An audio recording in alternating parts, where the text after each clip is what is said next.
بسم اللہ الرحمن الرحیم۔ السلام علیکم ورحمۃ اللہ وبرکاتہ۔ آج ہم جس واقعے کا ذکر کریں گے وہ ہے ملک الموت کا صدمہ و افسوس اور شداد کی جنت۔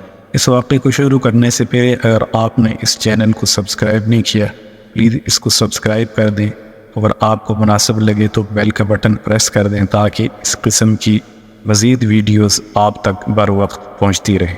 تو چلیں شروع کرتے ہیں۔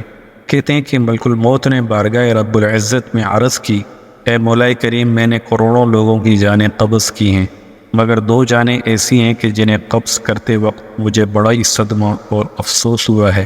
میں نے تیرے حکم کی تکمیل ضرور کی مگر نہایت ہی دکھ کے ساتھ، اور وہ دو ایک ماں اور ایک بیٹا تھا۔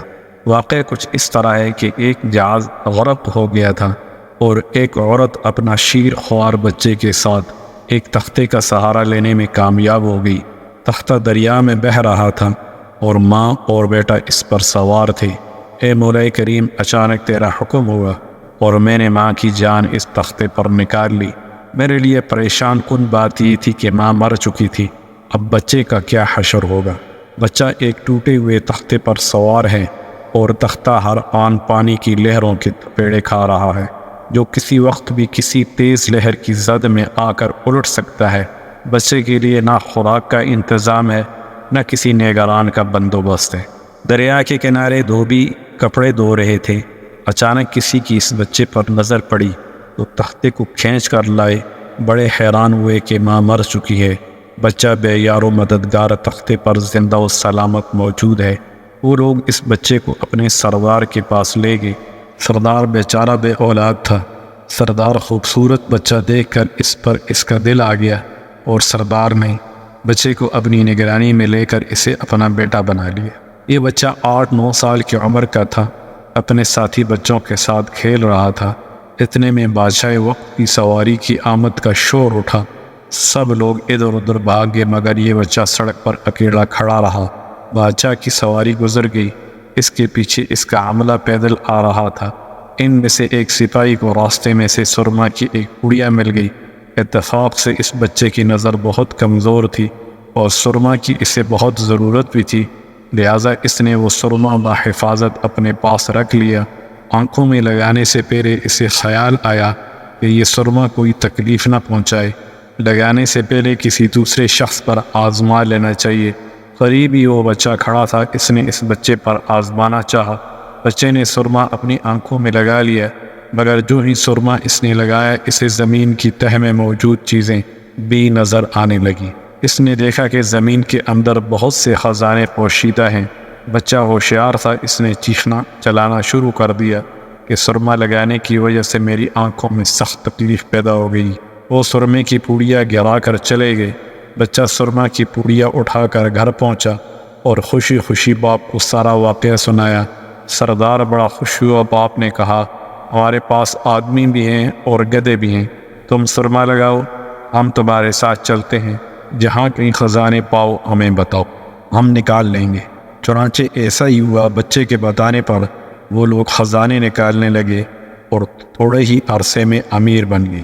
بچہ جوان ہوا تو اس نے پرزے نکالنے شروع کیے۔ ان کے پاس دولت کی فراوانی ہو گئی، زمین کے تمام خزانے اس کی نظروں میں تھے۔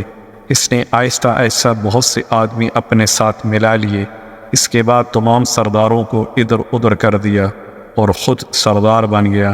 آخر نوبت یہاں تک پہنچی کہ اس نے بادشاہ کے ساتھ بھی ٹکر لے لی اور اسے مغلوب کر کے خود بادشاہ بنے۔